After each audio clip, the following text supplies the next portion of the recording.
Brasil, Brasil! Estamos chegando perto! 3 de novembro, primeiro dia de Enem, por isso essa semana é especial. A gente reúne as principais apostas e tendências de cada disciplina. Hoje é dia de filosofia e história. E aí, partiu? Roda a vinheta!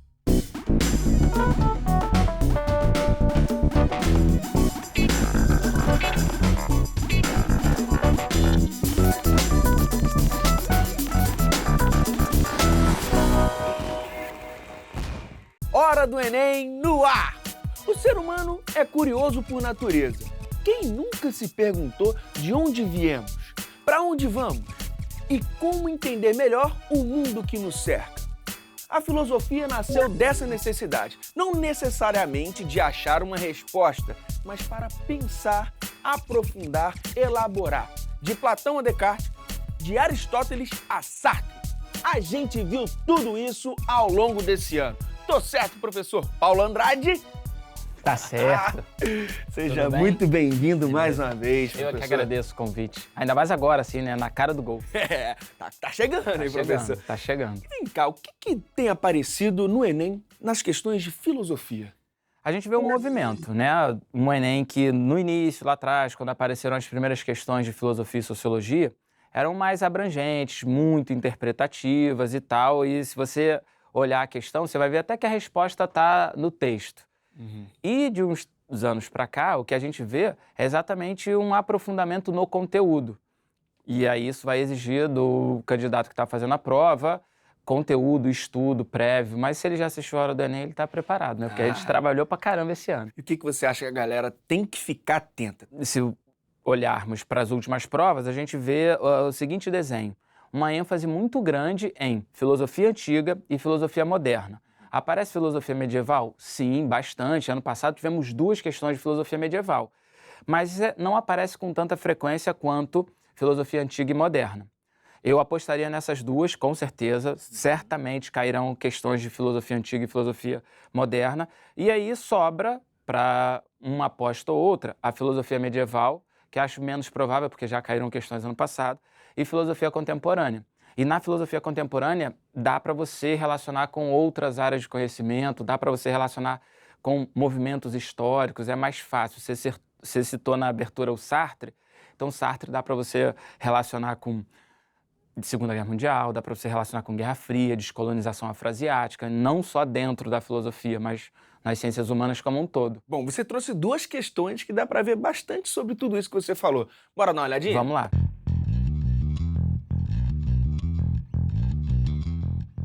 Tá aí, ó, questão 30 do Enem de 2012, caderno azul, primeira aplicação. Você vê esse modelo, esse formato, que é importante também o candidato ficar atento. Como aparece, como ele vai enfrentar ali as questões. Texto 1, aí um fragmento, depois o texto 2 e a questão pede para que o candidato relacione. Vamos lá. Texto 1. Experimentei algumas vezes que os sentidos eram enganosos e é de prudência nunca se fiar inteiramente em quem já nos enganou uma vez. René Descartes, como você citou aí, Meditações Metafísicas. O texto 2 diz assim: sempre que alimentarmos alguma suspeita de que uma ideia esteja sendo empregada sem nenhum significado, precisaremos apenas indagar de que impressão deriva essa suposta ideia. E se for impossível atribuir-lhe qualquer impressão sensorial, isso servirá para confirmar nossa suspeita, que é do David Hume, né, em outra obra, Uma Investigação sobre o Entendimento Humano. Os 2 autores investigam isso. Essas perguntas que você fez no início, de onde viemos, para onde vamos, qual o sentido da vida, como é que o ser humano conhece, são questões que sempre acompanharam a filosofia, e esses 2 pensadores estão na área da filosofia que a gente chama de epistemologia. Como se dá o conhecimento? Se o ser humano consegue aprender ou não.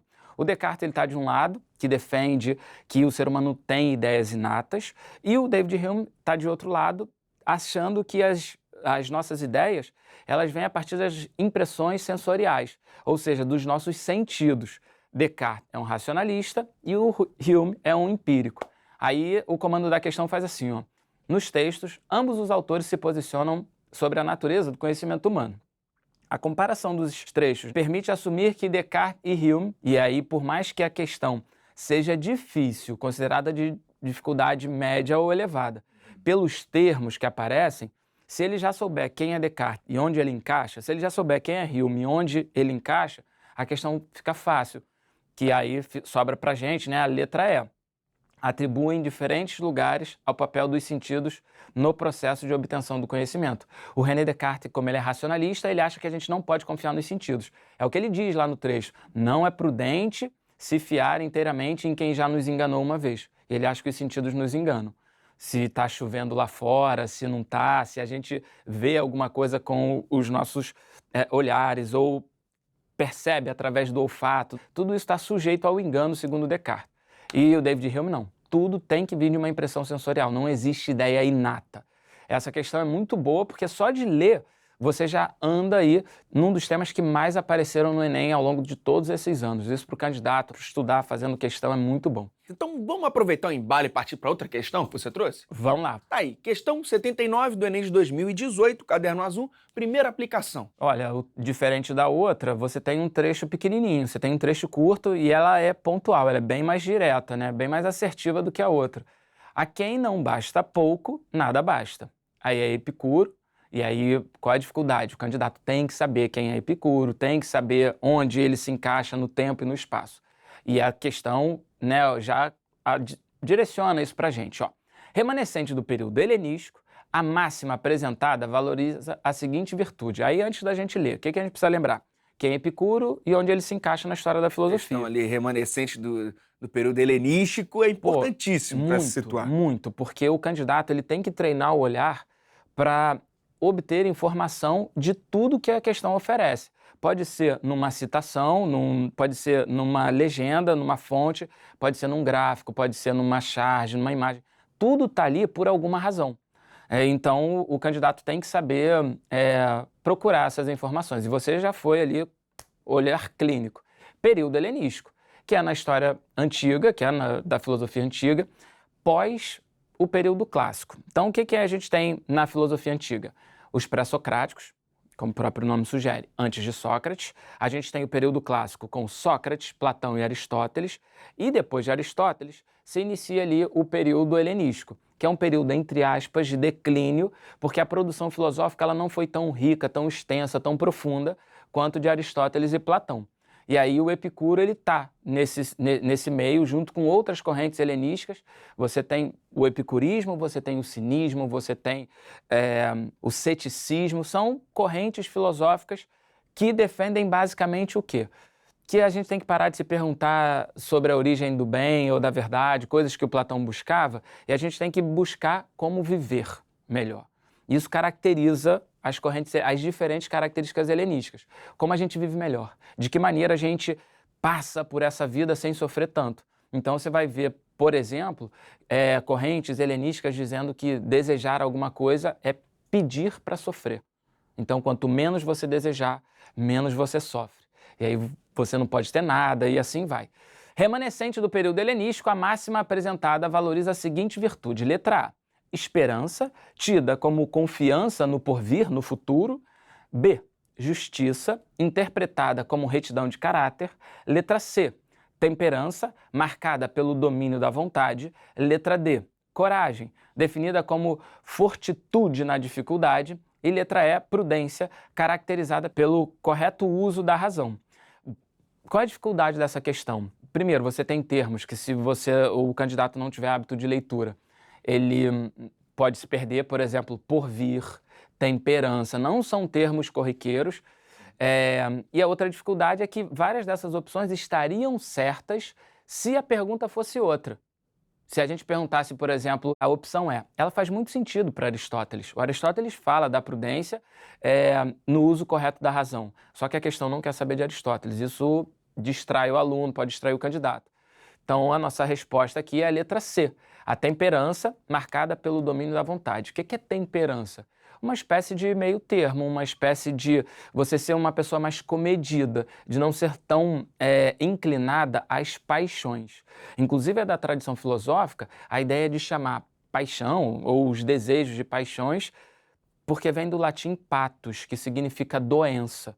Então você que está inclinado aos seus desejos, que busca os seus desejos, enquanto você não alcança, você sofre. Esse desejo é fonte de sofrimento, segundo a filosofia helenística. Aí você vai falar assim, Paulo, mas e a expressão paixão de Cristo? Fala exatamente disso, do sofrimento de Cristo na cruz e tal. Então, a paixão de Cristo não é Cristo mandando coraçãozinho enquanto está sendo crucificado, é Ele sofrendo. E quanto menos você desejar, quanto mais você dominar a sua vontade, menos possibilidade de sofrimento você tem. Perfeito. Então, opção correta, C. Letra C, temperança marcada pelo domínio da vontade.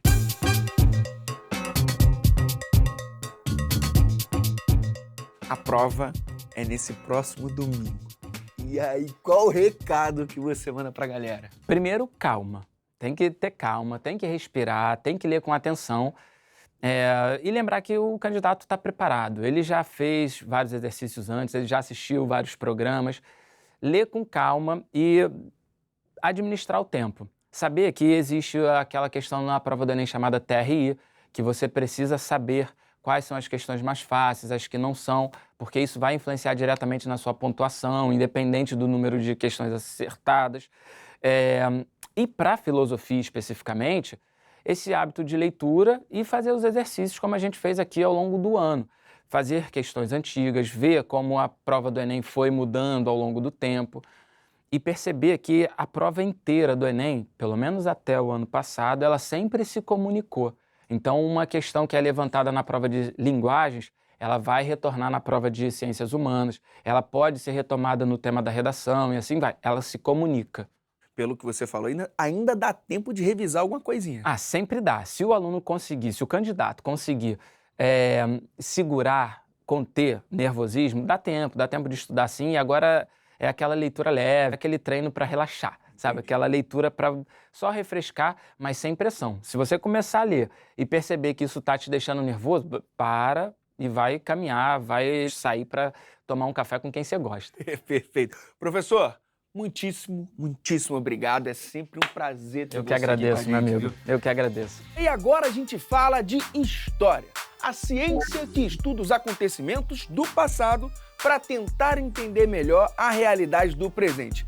O fato é que a própria noção de passado muda. Tô certo, professor Fernando Loureiro? Ei, Lande, tudo bom? Tudo certo com Tudo você? certo, tudo bom. É verdade, professor? A nossa noção de passado muda? Assim muda, né? Sobretudo a percepção do passado, né? Ela muda conforme o próprio desenvolvimento das sociedades, né? Ao longo do tempo, determinadas sociedades, claro, vão mudando a percepção que ela tem do passado. Coisas positivas podem ser vistas como negativas, são reimaginadas, repensadas, né? Então, com certeza, né? A ideia que a gente tem, né, de pensar a história e pensar o passado como algo imutável, bom, ele é imutável, o que aconteceu, aconteceu, mas a nossa compreensão sobre o passado, essa muda, ela se transforma, ela evolui. Bom, olhando para as últimas edições do Enem, que assuntos têm aparecido mais? Como é que tá? A gente vê que temas ligados, né, à história do Brasil, sobretudo no período republicano, aparecem muito, né? Algumas revoltas sociais do início da República, o processo de consolidação da República no Brasil. Vargas é um tema também que às vezes costuma aparecer. E colônia, né? Na época do período colonial brasileiro, aspectos ligados à economia brasileira, né? Escravidão também. E a gente já viu no passado, já até tive a oportunidade de trabalhar aqui com você, questões ligadas, por exemplo, à Inconfidência Mineira, Tiradentes, né, as conjurações do final do XVIII, são temas que aparecem. Em história geral, alguns temas que repetem, né? Primeira Guerra Mundial, a crise de 29, que a gente vai falar hoje, né, são temas que costumam aparecer. Bom, você falou da crise de 29, então Sim. Bora dar uma olhadinha na questão que você trouxe? Vamos sobre ela.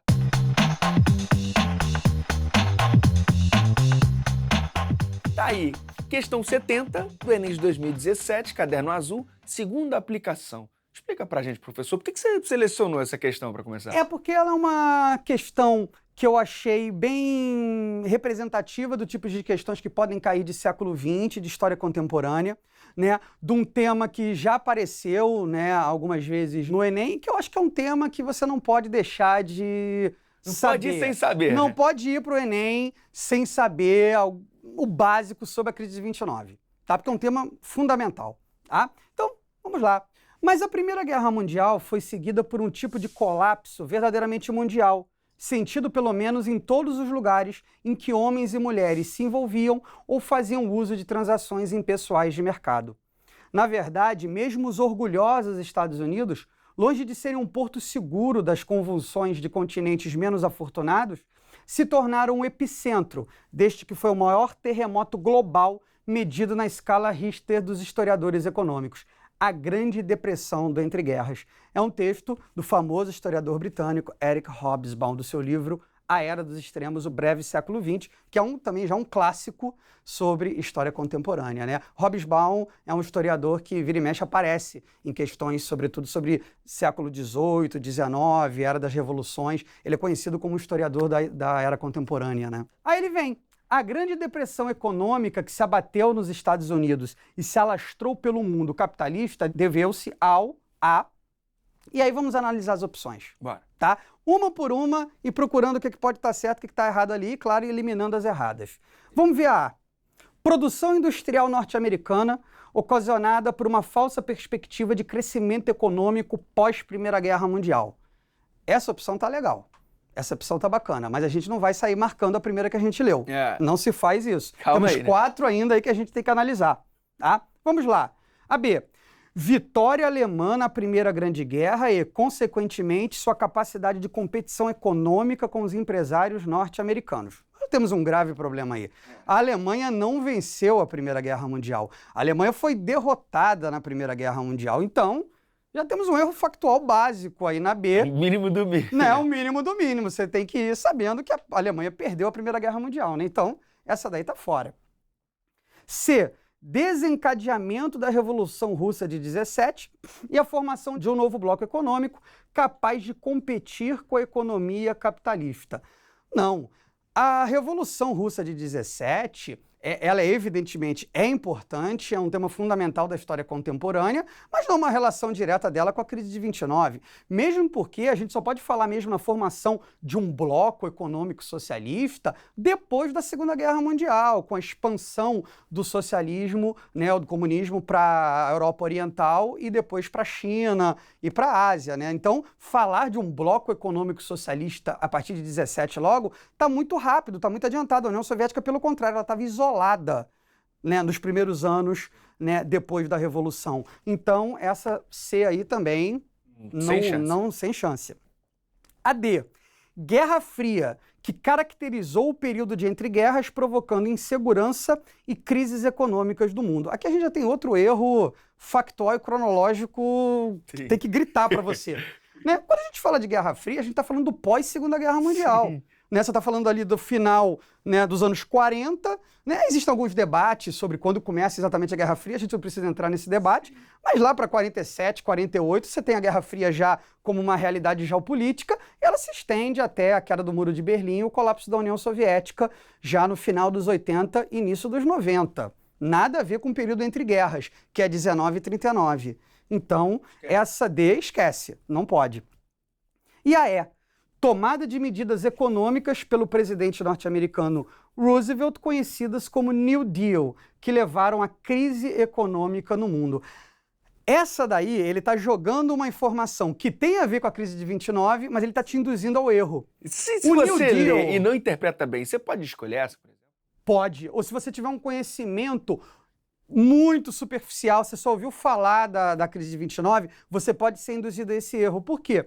Porque o New Deal não é causa da crise de 29, ele é a consequência da crise de 29. Ele é uma resposta que o governo americano dá à crise de 29 a partir de 1933, quando o democrata Franklin Roosevelt é eleito presidente, e ele coloca em prática políticas de intervenção do Estado na economia para tentar reverter a situação de crise econômica nos Estados Unidos. O New Deal é uma consequência, uma resposta à crise, ele não é causa da crise. Tem que ficar atento. Então tem que ficar muito atento a isso aí, tá? Então, a nossa resposta correta aqui, com certeza, é a produção industrial norte-americana, ocasionada por uma falsa perspectiva de crescimento econômico pós-Primeira Guerra Mundial. Mas a gente viu uma questão de história geral. Sim, sim. Queria agora apostas para a história do Brasil, professor.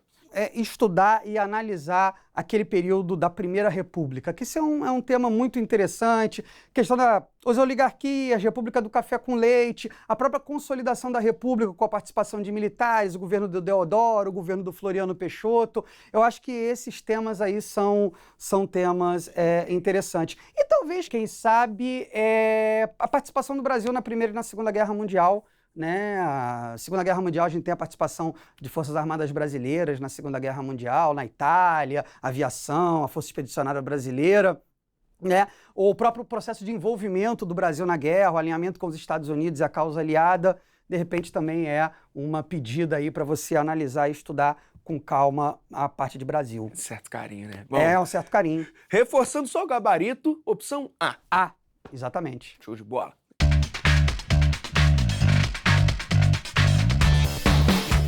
Professor, nomes e datas são tendências para a prova desse ano ou você acredita que vai ser mais conteudista? Olha, se nós tivermos uma prova, né, mais conteudista, isso não necessariamente significa que nomes e datas não sejam... Não apareçam, né? Não apareçam, pelo contrário, né? Você pode ter uma prova até com questões mais objetivas ou provas, né, com questões que você precise saber datas ou questão cronológica para te ajudar, pelo menos, a eliminar as que estão claramente erradas, como, por exemplo, a gente viu nessa questão da crise de 29, né? Então, às vezes, né, em história, por mais que a gente, cada vez mais em história, tenha uma preocupação de entender os processos históricos, né, e não pensar a história simplesmente como uma coletânea de fatos e datas, muitas vezes, sobretudo quando a gente está falando de uma prova, de um processo como o Enem, muitas vezes algumas datas chaves, algumas cronologias te ajudam a solucionar uma questão, sobretudo se for uma questão na qual você não está aprofundado, na qual você talvez não tenha um conhecimento do processo mais aprofundado. Às vezes a data é um mecanismo para você se sair bem. Além da crise de 29, que outras datas a galera tem que ficar ligada? Nós temos chegada do homem à Lua, 1969. Você pode fazer a ligação dos 50 anos da chegada do homem à Lua com a Guerra Fria, com a corrida espacial, com o desenvolvimento científico, né, do século XX. Você tem o Tratado de Versalhes, 1919, né, que está fazendo 100 anos, que é o fim da Primeira Guerra Mundial, o Tratado de Paz com a Alemanha, que tentou criar uma ordem, né? Foi parte da tentativa de criar uma ordem internacional para o mundo pós-Primeira Guerra Mundial. É uma tentativa que fracassou, por isso que nós tivemos a Segunda Guerra Mundial, né? Então nós temos aí a crise de 29, chegada do homem à Lua, Muro de Berlim? Muro de Berlim, bem lembrado, a queda do Muro de Berlim, né? 30 anos da queda do Muro de Berlim, né? Então, o colapso da Alemanha Oriental, né? Da unificação das Alemanhas, o fim da Guerra Fria. Eu acho que esse é outro período que a gente pode lembrar bastante. Essas datas aí são fundamentais. Eu apostaria, quem sabe, do Tratado de Versalhes. Eu acho que aí 100 anos é uma data bem significativa, né? Bacana. Bom, agora para fechar, aquela última dica, último conselho para a galera que vai fazer a prova esse fim de semana.